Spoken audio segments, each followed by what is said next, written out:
In the style of Myron Golden, ladies and gentlemen, kings and queens, let me tell you something powerful today. You don't rise to the level of your goals. You fall to the level of your disciplines, and not just the ordinary disciplines. I'm talking about counterintuitive disciplines, the ones that don't make sense at first, but carry the secret to unstoppable power. Today, I want to share with you what I call the paradoxical power principle. You see, in the kingdom, power doesn't come from doing what everyone else does. It comes from doing the opposite, the unexpected, the uncomfortable, the counterintuitive. The world teaches you to fight for control. From the time we are young, we're taught to grab, to grasp, to grind until we get what we want. Take control of your life. Be the master of your fate. Don't let anyone tell you what to do. That's the message. But let me tell you something that sounds completely backward. True power doesn't come from control. It comes from surrender. Now, I know that sounds counterintuitive. That doesn't sit right with the world's logic. But kingdom logic ain't the same as the world's logic. In fact, the kingdom often works in complete reversal. The way up is down. The way to lead is to serve. The way to gain is to give. And the way to authority is surrender. You see, when you surrender, when you release your need to control every outcome, every person, every detail, you make space for God to do what only He can do. The truth is, we were never built to carry the weight of being God. That's why so many people are stressed, burned out, and anxious. They're trying to run their own universe. They've become the CEO, the operations manager, and the janitor of their own lives, and it's wearing them down. But when you surrender, you trade that burden for blessing. Surrender is not weakness, it's wisdom. You surrender not because you've lost, but because you've finally realized there's someone greater who can handle it better than you can. When you surrender to God, you come under His rule, and His rule comes with resources, protection, strategy, and favor. That's what I call sovereignty through surrender. Think about Jesus in the Garden of Gethsemane. The most powerful moment in history didn't happen when He raised the dead or walked on water.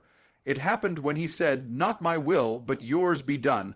That act of surrender wasn't defeat, it was dominion. Because that moment triggered a chain of events that led to the resurrection, the salvation of all mankind, and the name that is now above every name. You see, the people who walk in true power are not the loudest, the most aggressive, or the most connected. They are the ones who have yielded, because when you yield, you become a channel. When you surrender, you become a vessel. God will pour power through what He can trust, and He trusts those who have given up their own agenda in exchange for His will. Now, let me bring this closer to home. Some of you are grinding in your business, trying to make the numbers add up. You're forcing deals, you're hustling 18 hours a day, and nothing is moving. Could it be that you're trying to control what only God can command? Could it be that the power you need is not in more effort, but in more yielding? You've been praying for God to bless your plans, but maybe God isn't interested in blessing your plan. Maybe He's inviting you to step into His. That's the paradox, because when you surrender your plan, you get access to something higher. God's plan doesn't just include provision. It includes overflow. It doesn't just include protection. It includes promotion. But He won't share His glory with your ego. Something's got to die before resurrection can happen. And often it's your pride. Now let's talk authority. Everybody wants influence, right? They want their voice to be heard, their brand to be known, their business to grow. But spiritual authority doesn't come through ambition. It comes through alignment, and alignment requires surrender. When you surrender, you get under what God has put over you, so He can put you over what He's put under you. Some of the most sovereign people, those who move in wisdom, in wealth, in leadership, aren't the ones who shout the loudest. They are the ones who have submitted the deepest, because submission to God is the foundation for ruling in life. God can't give you rule over nations if you can't surrender your calendar, your money, or your mouth. So here's the question: what do you need to surrender today? Is it your need to be right, your addiction to certainty? Your fear of losing control, because on the other side of that surrender is a life of authority, peace, and purpose that no man can give and no man can take away. It's not intuitive, it's not flashy, but it's powerful. The power of surrender brings the paradoxical principle of sovereignty. When you let go, God takes over, and when He takes over, everything changes. Most people live their lives in survival mode, clenching their fists, guarding their wallets, holding tightly to everything they've got because they're afraid it's all they'll ever have. But here's a powerful kingdom truth that flips all of that upside down. What you keep is all you have, but what you give, God multiplies. Giving is not loss. Giving is not subtraction. In the kingdom, giving is the seed of multiplication. Now let me say something that might shake your mindset. If you want to receive more, you've got to become a better giver. I'm not just talking about giving when it's convenient or when you feel emotionally stirred. I'm talking about giving as a discipline. Giving when it stretches, giving when it costs. Giving because you understand that you're not the source, you're just the steward. The world teaches us to accumulate, save for a rainy day, build up your bank account. Hold on just in case, but the kingdom teaches the opposite. Give, and it shall be given unto you, good measure, pressed down, shaken together, and running over. That's not just poetic language. That's a divine principle. You cannot outgive God. Every act of generosity you release becomes a seed planted in supernatural soil, and that seed will always produce a harvest. But let's be clear, giving is not just about money. It includes money, yes, but it also includes time, wisdom, encouragement, connections, and even forgiveness. Generous people don't just live better, they live bigger. They operate from a mindset of abundance, not scarcity. They're not afraid to bless others because they know that blessing doesn't reduce them. It releases more into their own life. I've seen it over and over again. Business owners who tithe faithfully, even when the numbers don't make sense on paper, and their businesses explode with supernatural growth. Employees who go above and beyond to serve their coworkers and supervisors, and doors open that qualifications alone couldn't unlock. Families who prioritize giving and generations after them live in overflow. Why? Because giving activates a law that's higher than economics. It activates kingdom economics. See, most people wait to give until they have enough. But let me tell you, if you wait until you think you have enough to be generous, you will never give, because the enemy will always whisper, it's not the right time. What if you lose it? What if something happens? But the person who walks by faith understands this. God can do more with 90% blessed than 100% hoarded. When you put the first fruits in God's hands, you give Him legal access to multiply what's left. You've got to rewire your thinking. Giving isn't a debt you owe, it's a seed you sow, and every seed, when planted in the right soil, with the right heart, produces after its kind. You sow finances, you reap finances. You sow encouragement, you reap relationships. You sow honor, you reap favor. This is why the discipline matters, because it's not a one-time event. It's a lifestyle. Discipline means doing it even when you don't feel it. Even when fear says, hold back, discipline says, no, I trust the giver, not just the gift. And here's what's amazing, giving doesn't deplete you. It actually enlarges your capacity to receive. A river that keeps flowing stays fresh. But a pond with no outlet becomes stagnant. Some of y'all have spiritual stagnation because you stopped giving. You stopped being a conduit and became a container. Let me remind you, God never designed you to be a reservoir. He designed you to be a river, and rivers flow. That's where life is. That's where increase is. That's where favor flows. So the more you give, the more you create space for God to pour in. And don't miss this, giving transforms you. It kills greed, it crushes pride, it destroys the illusion that you are your own provider, it breaks the back of selfishness and teaches you that everything you have is a gift and that you've been entrusted with it for a reason. When you give, you declare, God is my source, my job is not my source, my business is not my source, my network is not my source, and that kind of faith moves heaven. So I'll ask you plainly, Are you giving like someone who trusts in overflow, or are you giving like someone afraid to run out? Because your giving reflects your belief. The discipline of giving is not about the amount, it's about the heart behind it and the faith in front of it. If you want to walk in supernatural abundance, learn to give with intentionality, with faith, and with joy. Because in the kingdom, the more you give, the more room you make to receive. In a world that worships hustle, speed, and constant movement, the idea of slowing down feels like failure. People are out here grinding, pushing, sacrificing sleep, family, and even their peace, all in the name of progress.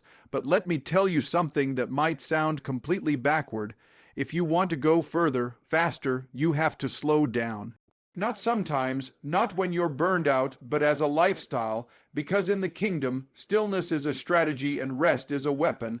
Let me break it down. Slowing down isn't about being lazy. It's not about giving up. It's not about losing your edge. It's about gaining alignment, because speed without direction is chaos. What good is it to be running hard in the wrong direction? Some people are proud of their motion, but motion without meaning is just wasted energy. Slowing down gives you clarity. It gives you perspective. It allows you to ask, am I building what God told me to build, or am I chasing something that looks good but leads nowhere?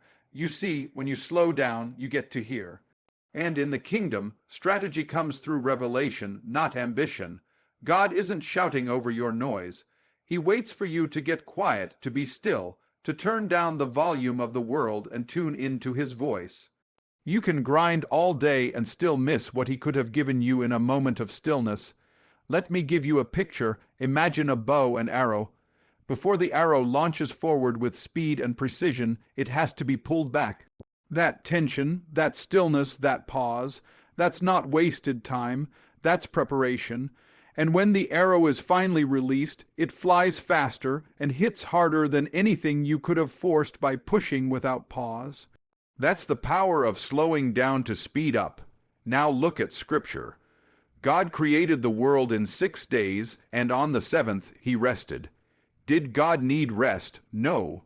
He was modeling a principle. Rest is not a break from productivity. It's part of the design. It's the rhythm of acceleration. If the creator of the universe took time to rest, why do we think we can violate that principle and still succeed long term?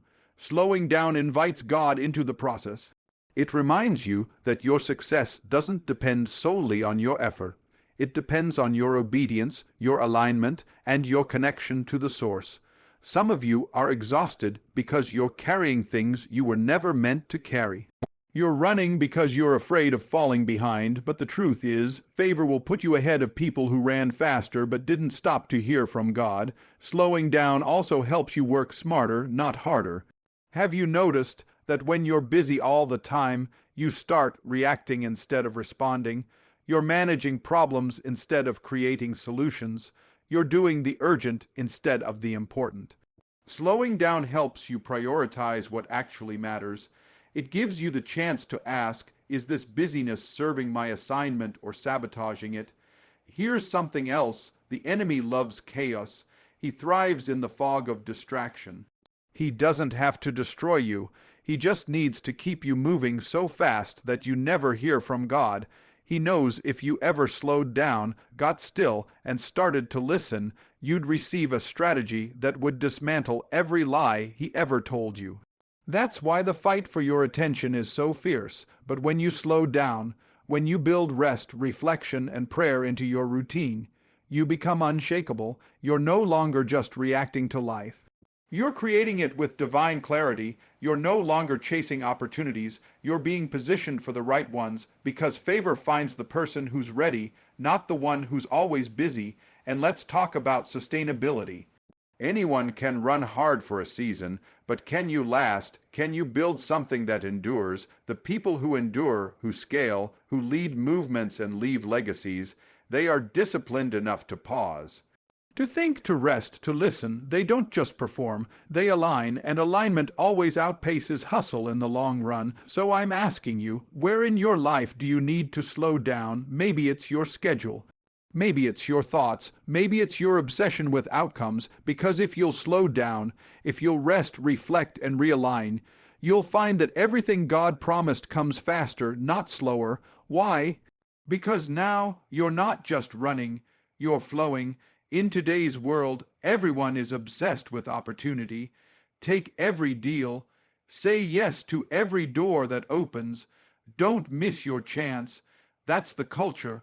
Move fast, grab what you can, and worry about the consequences later. But in the kingdom of God, opportunity is not the highest calling. Obedience is, because not every opportunity is a God-ordained assignment, and not every open door was meant for you to walk through. This is where kingdom people must be different. We don't live by hustle. We live by hearing. We don't follow hype. We follow instruction. The world tells you to chase what looks good, but the Spirit of God says, follow me, even when it doesn't make sense. You don't need every opportunity. You just need the right one, and the right one is the one that aligns with God's voice, not your ambition. Let's take Saul, for example. God told him through the prophet Samuel to destroy everything, when he fought the Amalekites. But Saul looked at the opportunity. He saw valuable sheep, oxen, and the king, and thought, why waste what could benefit us? He chose opportunity over obedience. He even tried to spiritualize it. I saved these for sacrifices to the Lord. But Samuel's response was sharp. To obey is better than sacrifice. That moment cost Saul the throne, because God doesn't bless disobedience dressed up in religious language. Now that ought to sober us up. Because how many times have we said yes to something that looked too good to pass up, but later realized it was never ours to take? Just because something is profitable doesn't mean it's permissible. Just because it's popular doesn't mean it's your purpose. Some of you are in situations right now, relationships, business deals, platforms, where God never sent you. You sent yourself chasing opportunity instead of waiting for a word. Let me tell you something. Opportunity without alignment is a trap. It looks like elevation, but it leads to exhaustion. It looks like favor, but it's really a detour. That's why you need discernment, because everything that glitters ain't gold, and every offer isn't from God. The enemy is a master of counterfeit blessings. He knows how to dress up distraction in the costume of destiny. He knows if he can't stop your calling, he'll try to distract you with something that feels like progress, but is actually pulling you off course. This is why obedience must be your compass. Obedience means you move only when he says move. You speak only what he says speak. You step into doors only when he says it's time. And yes, sometimes that means saying no to things you really want. Sometimes it means turning down a stage, a paycheck, a partnership, or a relationship because it doesn't have his fingerprint on it.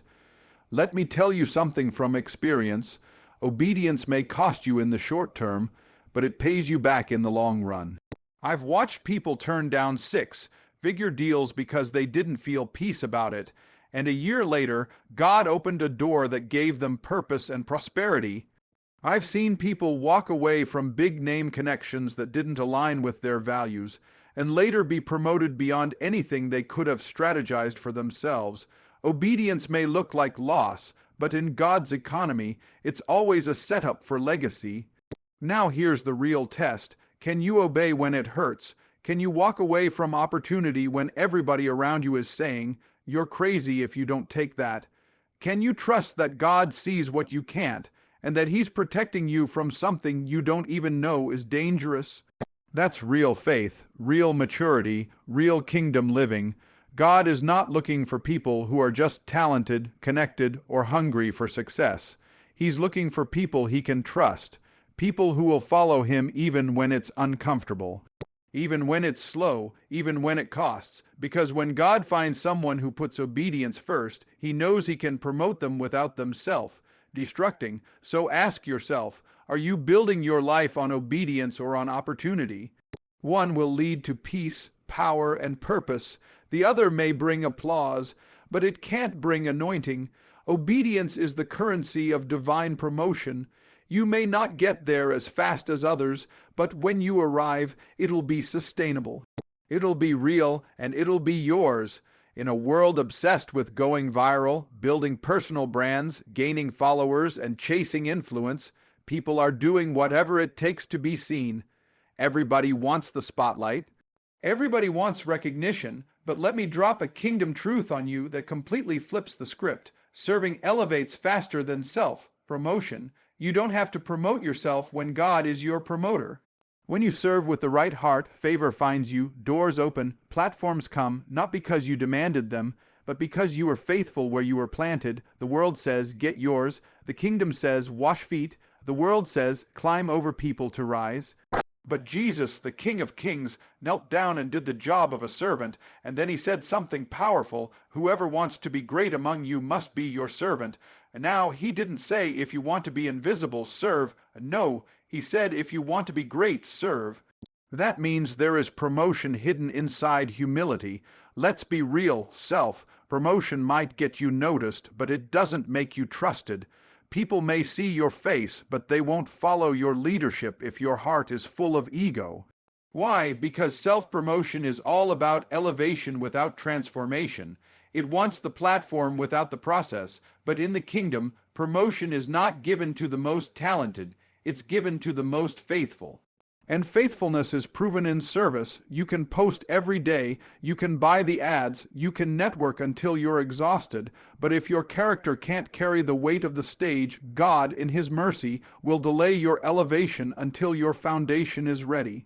And the best way to build a solid foundation, serve when no one's watching, serve when there's no applause, serve when it's not your name on the flyer, because what you do in the shadows, God will reward in the light. Let me make this practical. Joseph didn't start in the palace, he started in a pit. Then he served in Potiphar's house, he served in prison. He interpreted dreams for other people before anyone cared about his own. And through all of that, no titles, no platforms, he served with excellence, and in one day, God elevated him to second in command over all of Egypt. One day, not because he networked his way up, but because he served his way up. Here's the thing, when you serve, you're not just doing a task, you're being trained. Service is where character is formed. It's where ego dies and leadership is birthed. When you're serving, you're not losing time, you're being positioned. The time you spend making someone else's vision succeed is the very ground where your own vision will take root and flourish. I've seen it in business too. You can always tell the difference between someone who's built their success on service versus someone who's built it on self-promotion. One has deep roots, the other is just chasing the wind. The one who serves knows how to sustain success because they didn't just climb the ladder, they learned every rung along the way. They know how to honor others, build relationships, and create environments where everyone wins. And let me say this, serving is not weakness, it's not low level, it's not beneath you, it's power under control. Jesus could have demanded every knee bow, but instead he took the towel, and because of that, God highly exalted him and gave him the name above every name. That's the pattern, serve first, rise later. Some of you have been overlooked not because you weren't good enough, but because God was protecting you from premature promotion. He's been developing you in the secret place. He's been watching how you treat people who can't do anything for you. He's been checking your motives while you're stacking chairs, running errands, or showing up on time with no recognition. Because if you can stay humble there, he knows he can trust you when the light hits. So don't despise your season of service. Don't think, I'm too big for this. You're never too big to serve, but you can be too proud to rise. Promotion in the kingdom doesn't come by demanding it. It comes by demonstrating faithfulness. People may forget your name, but God never forgets your obedience. Every act of service is a seed, and every seed has a harvest. Keep serving, keep showing up, keep doing it when no one claps. Because when the time is right, God will elevate you higher, faster, and further than self-promotion ever could. And when he does it, no one can take it away.